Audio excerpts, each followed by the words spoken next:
नमस्ते। आज के इस वीडियो में हम लोग बात करने वाले हैं, जैसे आपने वीडियो का टाइटल भी देखा होगा, पाप, पुण्य, कर्मा, इनके बारे में। आज का जो ये वीडियो है, अगर मैं इसकी इंस्पिरेशन की बात करूं तो देखिए, आजकल बहुत फॉरवर्ड्स आते हैं, मैसेजेस आते हैं व्हाट्सएप पर, आप लोगों को भी आते होंगे। वो उसमें से बहुत तो बेफालतू के होते हैं, बट कुछ इंटरेस्टिंग भी होते हैं। तो इसी तरह मुझे एक बहुत ही इंटरेस्टिंग व्हाट्सएप मैसेज आया। वो मैसेज ये कह रहा था दैट योर पुण्य is like a debit card, first you pay then you spend. पाप is like a credit card, first you enjoy and then you pay. पहले वाले में ये लिखा हुआ था कि that first you pay then you enjoy in case of debit card, and in case of credit card बोल रहे थे first you enjoy then you pay later, जो हम जनरली क्रेडिट कार्ड के साथ करते हैं। और कर्मा के ऊपर वो लिख रहे थे कि that karma is like your home kitchen, you are served what is cooked, you can not order new things. तो कर्मा के ऊपर तो हम लोगों ने पहले भी वीडियोस बनाए हैं, आप देख सकते हैं। मैंने लिंक भी अभी शेयर किया इस वीडियो में, जिसमें मैंने प्रारब्ध, संचित कर्म, क्रियामान कर्म, फिक्स्ड, अनफिक्स्ड, जिसको हम दृढ़ अदृढ़ कहते हैं, इस तरह के कर्मास के बारे में काफ़ी ऑलरेडी बात की थी। आज का जो ये वीडियो है, इसमें हम लोग पाप और पुण्य पे जो ज्योतिषीय दृष्टिकोण है उसको समझने की कोशिश करते हैं कि कौन से घर इसको रिप्रेजेंट करते हैं। तो देखिए, ये बात मैंने पहले भी अपने बहुत वीडियोस में कही है कि जो प्रारब्ध होता है, यानी जो हमारी डेस्टिनी है, जो हमें इस जन्म में फेस करनी है, वो हम फिफ्थ हाउस और फिफ्थ लॉर्ड से देखते हैं। स्पेशली फिफ्थ हाउस के एसोसिएशन किन प्लैनेट्स के साथ हैं, उन पे किन प्लैनेट्स के एस्पेक्ट्स हैं, उसको देख के आपको पता चल जाता है कि आपका प्रारब्ध क्या है, आप क्या पीछे से लेकर आए हैं। इसी वजह से अगर आप बृहत्पराशर होरा शास्त्र उठा के देखेंगे तो जितने कर्सेज हैं, चाहे वो सांप का दोष हो या कोई पितृ दोष हो, सारे के सारे फिफ्थ हाउस के साथ जोड़े गए हैं। कि फिफ्थ में अगर राहु है और फिफ्थ लॉर्ड है तो सब दोष हो सकता है। शुक्र एफ्लिक्टेड है वहाँ पे तो वो स्त्री दोष हो सकता है। इस तरह से there is a complete chapter जिसमें वो दोषास की बात करते हैं और उनके निवारण भी दिए हुए हैं कि इसके लिए ये पूजा कीजिए, इसके लिए ये पूजा कीजिए, जो पराशर में दिया हुआ है। Remedies is a separate topic and we will definitely do a video on that also, because वो जो एरिया है उस पर बहुत लोग जो हैं बहुत पैसे कमा रहे हैं आजकल आफ्टर सजेस्टिंग रेमेडीज। एक अपने आप में पूरा बिजनेस चल रहा है। But these remedies can be perform by you also. There are specific places, बहुत पुराने मंदिर हैं, जो क्षेत्र हैं जहाँ पे जाके ये रेमेडीज भी की जा सकती हैं। तो will definitely do a video on that topic also. But आज का जो टॉपिक है वो है पाप और पुण्य पे। तो जैसे मैंने अभी आपको बताया कि प्रारब्ध जो है वो हम पंचम घर से देखते हैं। अब आप पीछे से पुण्य लाए हैं या पाप लाए हैं, उसको आपको देखने के लिए फिफ्थ हाउस को देखना है कि फिफ्थ हाउस के ऊपर इन्फ्लुएंसेस कैसे हैं। अब अगर सपोज कीजिए पांचवें घर के ऊपर बेनिफिक इन्फ्लुएंसेस मिल जाते हैं आपको, अच्छे ग्रहों की दृष्टि है, गुरु की दृष्टि है और शुक्र की दृष्टि है, बेनिफिक मून की दृष्टि है, बेनिफिक मरकरी की दृष्टि है, या इन प्लैनेट्स का एसोसिएशन मिल रहा है आपको फिफ्थ हाउस के साथ, फिफ्थ लॉर्ड के साथ, तो बड़ी क्लियर कट ये बात दिख जाती है कि पीछे से आप अच्छे कर्म लाए हैं और आपके पास पीछे का बैलेंस है और आप डेबिट कार्ड यूज़ करके उसको यूज़ कर सकते हैं। बिकॉज जो आप लिख के आए हैं, जो आपने बोया है, जो आपकी किचन में बना हुआ है, जो मटेरियल्स अवेलेबल है, आप वही खा सकते हो, वही बना सकते हो, उसके अलावा नहीं बना सकते।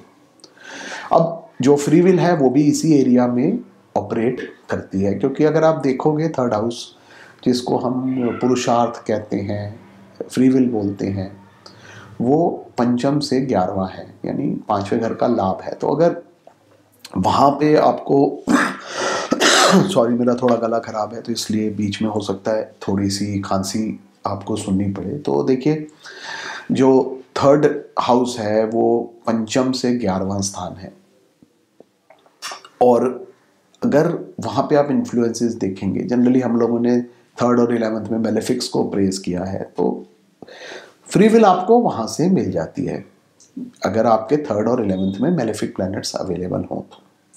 बट इसमें एक थोड़ा सा यहाँ पे कैच है, जो मटेरियल ग्रोथ के लिए अच्छे कॉम्बिनेशंस हैं वही आपके प्रारब्ध को खराब भी कर सकते हैं, क्योंकि अगर 11th में मेलेफिक्स आ जाएंगे या थर्ड में भी मेलेफिक्स होंगे, फॉर एग्जांपल सैटर्न आ जाए थर्ड में, तो वो आपके 5th हाउस को एफ्लिक्ट करेगा, और 11th में तो जो भी मेलेफिक्स है वो आपके 5th को एफ्लिक्ट करेंगे। तो दैट मीन्स आपके पास पीछे से बैड कर्मास भी साथ में आए हैं। तो हो सकता है आप गुड कर्मास भी लाए हों, 5th लॉर्ड बेनिफिक्स के साथ हो, और 5th लॉर्ड के 5th हाउस के ऊपर मेलेफिक्स एक्सपेक्ट आ जाएं, तो मिक्स आपको मिलेगा, जो जनरली आपको देखने को मिलता है वर्ल्ड में। ज़्यादातर जो चार्ट्स होते हैं वहाँ पे आपको 5th हाउस के ऊपर मिक्स्ड इन्फ्लुएंसेस मिलते हैं। बहुत रेयर केसेस होते हैं, आप संत महात्माओं की कुंडली देखेंगे या बहुत ही लिमिटेड लोग हैं जिनकी चार्ट्स में आपको 5th हाउस जो है और 5th लॉर्ड दोनों अनब्लेमिश्ड मिल जाएंगे, वरना जनरल केसेस में मिक्स मिलता है, और आपको उस हिसाब से इंटरप्रेट करना पड़ता है कि कितना गुड है और कितना बैड है। फॉर एग्जाम्पल, अगर आप कोई चार्ट देखें, तो मैंने देखे ऐसे चार्ट्स की जो 5th हाउस के ऊपर आपको बेनिफिक इन्फ्लुएंसेस मिल जाएंगे, गुरु का, शुक्र का, और 5th लॉर्ड जो है उसके ऊपर हो सकता है थोड़े से मेलेफिक इन्फ्लुएंसेस मिल जाए। तो वहां पे आप लोन भी लेके आए हो और गुड कर्मास भी लेके आए हो, दोनों चीजें आपको मिल सकती हैं वहां पे। तो 5th हाउस जो है वो आपका पीछे का पुण्य जो प्रारब्ध है उसको रिप्रेजेंट करता है। अब उसमें सफरिंग भी है और अच्छे फ्रूट्स भी हैं, सड़े हुए फ्रूट्स भी मिलेंगे और अच्छे फ्रूट्स भी मिलेंगे, आपने 5वें घर से देख लिया। अब जो पाप और पुण्य का क्षेत्र है जो आप इस जन्म में करने वाले हो, वो आप कहाँ से देखोगे? तो देखिए, शास्त्रीय मत जो है वो ये कहता है कि पंचम से जो पंचम है, यानी जो 9th हाउस है, वो आपके आगामी कर्म या क्रियामान कर्म जो हम फ्यूचर में करने वाले हैं उनको रिप्रेजेंट करता है, और 9वां घर जो है गुरु का स्थान भी है। तो इसलिए 9th पे अगर आप अच्छे इन्फ्लुएंसेस किसी की कुंडली में देखेंगे तो हम इजीली ये बता पाते हैं कि इनको अच्छा गुरु मिलेगा। और डेफिनेटली देखिए, किसी को अगर अच्छा गुरु मिल जाए या किसी को फादर से ही अच्छी गाइडेंस मिल जाए, उनके फादर किसी के संत पुरुष हैं, तो वहाँ पे पाप करने के जो चांसेस हैं वो कम हो जाते हैं। सो प्रेजेंट बर्थ में आप पाप कर रहे हैं या पुण्य कर रहे हैं, इसको देखने के लिए आपको 9th हाउस को देखना पड़ेगा। जैसे हमने 5th हाउस की बात की, उस पर क्या इन्फ्लुएंसेस हैं, इसी प्रकार आपको 9th हाउस पे इन्फ्लुएंसेस देखने पड़ेंगे, उसकी किस प्लैनेट्स के साथ एसोसिएशन है और कितने मेलेफिक्स के साथ वो जुड़ा हुआ है, उस हिसाब से आप पाप कर्म करेंगे। जो इस कोर्ट ने बोला था that you enjoy first and पे लेटर वाली कहानी हो जाती है, तो वो आपको 9th हाउस से देखना पड़ेगा। लेकिन यहाँ पे सिर्फ 9th हाउस की बात नहीं आ जाती है, there are lot of other things also, because 5वां और 9वां ही नहीं है, आपको बाकी घर भी देखने पड़ेंगे। जैसे मैंने अभी आप लोगों को बताया कि 3rd हाउस जो है वो पुरुषार्थ है, तो अगर 3rd हाउस का कनेक्शन 9th के साथ बन जाता है और वहाँ पे मेलेफिक इन्फ्लुएंसेस 3rd और 9th एक्सेस में स्ट्रांग हो जाएंगे, तो आप अपने एंड्स मीट करने के लिए, यानी अपनी पर्सनल ग्रोथ के लिए, चाहे वो पैसा हो चाहे वो पावर हो, उसके लिए आप बुरे कर्म कर सकते हैं। आप हो सकता है किसी के ऊपर पैर रखकर आगे बढ़े, and it will create negative karmas for your future. तो ये सब चीज़ें आप 9th हाउस से देख सकते हैं यहाँ पे कि क्या हो रहा है एग्जैक्टली कुंडली के अंदर। एक और चीज़ है जो देखी गई है वो ये कि 5th का इन्फ्लुएंस पूरा कभी ख़त्म नहीं होता है, सिर्फ 9th नहीं 5th का भी इन्फ्लुएंस चलता रहता है। तो यहाँ पे आपको एक्चुअल में देखा जाए तो बहुत ज़्यादा एक्सपीरियंस चाहिए होता है, बहुत ध्यान से आपको देखना पड़ता है कि 5th और 9th के बीच में डिमार्केशन कैसे हो रही है, आपस में इनका क्या कनेक्शन है। जैसे फॉर एग्जांपल, अगर 6th लॉर्ड का कनेक्शन 5th के साथ बन जाए, अब देखिए 6ठा घर जो है वो एनिमीज का है, वो जेलेसी का है, वो कंपटीशन का है। अब अगर उसका फिफ्थ के साथ इन्फ्लुएंस बन जाता है तो ऐसे लोग जो हैं उनके अंदर एक प्रकार की जेलेसी हो सकती है। लेकिन अगर इसका मॉडर्न कंटेक्स्ट में देखेंगे मीनिंग, तो हो सकता है उनको कोई कंपटीशन एग्ज़ाम क्लियर करके अपनी हायर एजुकेशन लेनी पड़े। तो देखिए, जब आप कॉम्पीट करते हैं तो डेफिनेटली आप बहुत सारे लोगों का हक ले खींच के आप वो एग्ज़ाम क्लियर कर पा रहे हैं। लेकिन यहाँ पे सिक्स्थ का अगर फिफ्थ के साथ इन्फ्लुएंस है तो दैट मीन्स आपके प्रारब्ध में था that you had to clear that examination because of your destiny, और आपको रिजल्ट मिले। तो वो नया कर्म नहीं हुआ, आपके ऊपर कोई पाप नहीं हुआ। वहाँ पे इस चीज़ का ध्यान रखिए। पाप तब हो सकता है अगर आप एग्ज़ाम तो क्लियर कर लें, उसके बाद भी आप जेलसी रखें और लाइफ में और ग्रो करने के लिए दूसरे लोगों को स्टेपिंग स्टोन की तरह यूज़ करते रहें। अब यहाँ पे हमारे को एक चीज़ और देखनी है। अगर यही सिक्स्थ का इन्फ्लुएंस नाइन्थ के साथ आ जाए, सिक्स्थ और नाइन्थ का एसोसिएशन बन जाए और वहाँ पे फिफ्थ का एसोसिएशन भी हो फॉर एग्जांपल, तो हो सकता है कि आप वो लाइन भूल जाएं कि कितना आपको पीछे से मिला है और कितना आप नया कर रहे हैं। क्योंकि नाइन्थ हाउस जो है वो नए कर्म करने की आपको प्रेरणा भी देता है। तो इसलिए हमारे को नाइन्थ पे क्या इन्फ्लुएंसेस है उनको भी देखना ज़रूरी है। अब जैसे मैंने बताया कि बाकी हाउसेस को भी आपको देखना पड़ता है, क्योंकि देखिए अगर हमने प्रारब्ध की बात की, जो पीछे से आप पुण्य लेके आए हो, तो फिफ्थ हाउस से हम देखते हैं, प्लस फिफ्थ के साथ अगर आप धन योगों की बात करोगे कि पीछे से धन मिल रहा है कि नहीं मिल रहा, तो आपको फिफ्थ का एसोसिएशन सेकंड और 11th के साथ भी देखना पड़ेगा। तो धन योग बन रहे हैं, और अगर यही फिफ्थ का एसोसिएशन फोर्थ और 10th हाउस के साथ बन जाए तो वो राजयोग भी बना देता है। तो you can not actually miss the other houses, बाकी घरों को आप नहीं छोड़ सकते हो। सिमिलरली आप नाइन्थ को देखोगे। अब जैसे हम लोग बहुत बार बोलते हैं सेल्फ मेड आदमी है, तो वहाँ पे नाइन्थ का रोल बहुत स्ट्रांग हो जाता है, स्पेशली नाइन्थ 10th हाउसेस का। और बहुत केसेस में जहाँ पे सेल्फ एफर्ट ज़्यादा इन्वॉल्व होता है, वहाँ पे थर्ड हाउस की इन्वॉल्वमेंट भी आपको देखने को मिलेगी। अब एक इंटरेस्टिंग चीज़ और जो है वो देखने को मिलती है जब हम डेस्टिनी की बात करते हैं, जब पुण्य की बात करते हैं और पाप की बात करते हैं, तो अगर किसी जातक को, किसी इंसान को योग कारक ग्रह की दशा मिल जाए, मतलब योग कारक राजयोग कारक की अगर हम बात करते हैं कुंडली में, तो नाइन्थ और 10th लॉर्ड शनि आपको मिल जाएंगे इन केस ऑफ टॉरस लग्न। सिमिलरली तुला के केस में आपको फोर्थ फिफ्थ लॉर्ड के रूप में शनि मिलते हैं। कर्क लगन में आपको मंगल मिल जाते हैं राजयोग कारक। सिंह लगन में आपको अगेन मंगल मिल जाते हैं। कुंभ और मकर लगन की अगर आप बात करोगे, वहाँ पे आपको शुक्र मिल जाएंगे एज ए राजयोग प्लैनेट। केंद्र और त्रिकोण दोनों के स्वामी बनते हैं। तो बेसिकली कोई प्लैनेट अगर केंद्र और त्रिकोण का स्वामी बन जाता है वो राजयोग कारक होता है। तो इसके बारे में भी हम ऑलरेडी बात कर चुके हैं, बट यहाँ पे जो मैं बात बोल रहा हूँ वो ये कि अगर किसी राजयोग कारक ग्रह की आपकी दशा चल रही हो और उसके ऊपर कुछ नेगेटिव इन्फ्लुएंसेस हो, कुछ मैलेफिक इन्फ्लुएंसेस, तो ऐसे लोग जो हैं वो उस दशा में रुथलेस हो जाते हैं। क्योंकि जो मैंने एक्सपीरियंस में देखा है वो ये है कि राजयोग कारक ग्रह की जो दशा होती है वो आपको बहुत सारी फ्री विल दे देती है। यानी आपके हाथ में बहुत सारी चीज़ें आ जाती हैं, आप बहुत कुछ जो है अपने हिसाब से कर पाते हैं, और वहीं पे जो इंसान है वो खो जाता है। उसको वो लाइन ही नहीं समझ में आती कि कहाँ तक वो अच्छा कर रहा है, उसके बाद कब वो बुरा हो गया है, और वहाँ पे पाप कर्मा शुरू हो जाते हैं। और इनफैक्ट ऐसा भी मैंने देखा है चार्ट्स में कि जब राजयोग कारक ग्रह की दशा खत्म हो जाती है, उसके बाद ऐसे लोग जब नेक्स्ट दशा में जाते हैं तो दे स्टार्ट सफरिंग इमीडिएटली। इनको डिजीजेस कई बार हो जाते हैं, या they lose money, they lose status, they lose their business और देयर जॉब।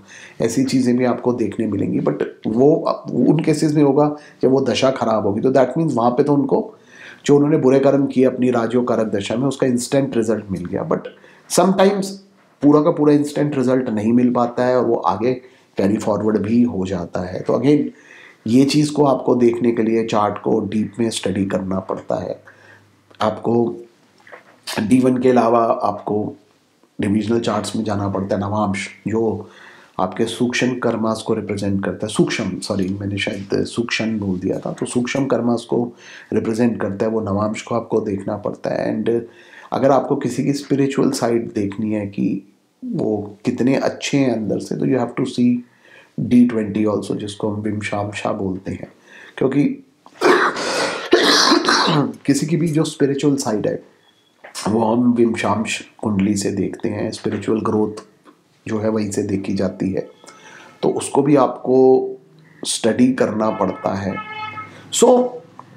जब भी हम पुण्य की बात कर रहे हैं या पाप की बात कर रहे हैं, तो आपको ये सब हॉरोस्कोप के जो हाउसेज हैं इनको देखना ही पड़ता है। बहुत मैंने देखा है एस्ट्रोलॉजर्स प्रश्न कुंडली को यूज़ करने की भी बात करते हैं कि आप प्रश्न कुंडली लगा लीजिए जब आप किसी का चार्ट देख रहे हैं उस समय, और उसके जो 5th और 9th हाउसेज हैं उनको भी स्टडी कीजिए। देखिए वो भी एक अच्छा और एक्यूरेट मेथड है, लेकिन प्रश्न कुंडली को मैं ऐसा मानता हूँ कि सिर्फ इसी पर्पज़ के लिए अगर आप यूज़ करेंगे देखने के लिए कि उन्होंने फ्री विल ऑपरेट करके कैसे कर्मास यूज़ करे हैं लाइफ में, तो अच्छा रहेगा। बहुत बार क्या होता है कि हम लोग प्रश्न कुंडली को शॉर्टकट की तरह यूज़ करने लग जाते हैं कि आपके पास कोई आया कुंडली दिखाने के लिए, तो उसने कोई सवाल किया तो आपने इमीडिएटली प्रश्न कुंडली लगाई और उससे आंसर दे दिया, instead of looking for the answer in the birth chart. तो उससे क्या होता है कि जो प्रेडिक्टिव स्किल्स हैं आपके वो इतने अच्छे डेवलप नहीं होते हैं। तो मैं यही सजेस्ट करूँगा कि प्रश्न कुंडली को आप, जो क्रियामान कर्म है, जो प्रेजेंट कर्म कोई जातक कर रहा है, उसको देखने के लिए ही आप यूज़ कीजिए। वहाँ पे 5th हाउस देखिए, उसकी स्ट्रेंथ देखिए, 9th उसकी स्ट्रेंथ देखिए। क्योंकि जब आपके पास कोई चार्ट दिखाने आया उस समय अगर आप 5th और 9th देखेंगे, लगन के साथ कैसा एसोसिएशन है, मैलेफिक इन्फ्लुएंसेस क्या है, तो आपको पता चल जाएगा कि ऐसे लोग जो है वो किस प्रकार के कर्म कर रहे हैं। ज़रूरी नहीं होता है कि आप ज्ञान देने लग जाएं लोगों को, but if somebody is interested, अगर वो स्पिरिचुअलिटी में आगे बढ़ना चाहते हैं, तो डेफिनेटली तब आप इस तरह की चीज़ों पे जा सकते हैं। बिकॉज जनरली देखिए जो क्वेश्चंस होते हैं वो मटेरियल लाइफ के बारे में ही होते हैं, लोगों के अपनी जॉब, करियर, शादी, बच्चे, पैसा, इसके अलावा जनरली लोग नहीं पूछते। But when you get people who are interested in their personal growth, तब ये सब चीज़ें वहाँ पे काम आती हैं कि पुण्य क्या है, पाप क्या है और कर्मा क्या है। क्योंकि अल्टीमेटली देखिए what you sow is what you reap. आप जो बोएंगे वही पाएंगे। अगर आपने चावल बोए हैं तो आपको चावल ही काटने को मिलेंगे। चावल बोने के बाद आप रागी या गेहूं नहीं काट सकते हो। इस चीज़ का हमारे को हमेशा ध्यान रखना है। और ये जो बात है ये सब लोगों पे लागू होती है, including astrologers, including saints, everyone जो भी हैं सबके ऊपर लागू होती है ये सारी बातें।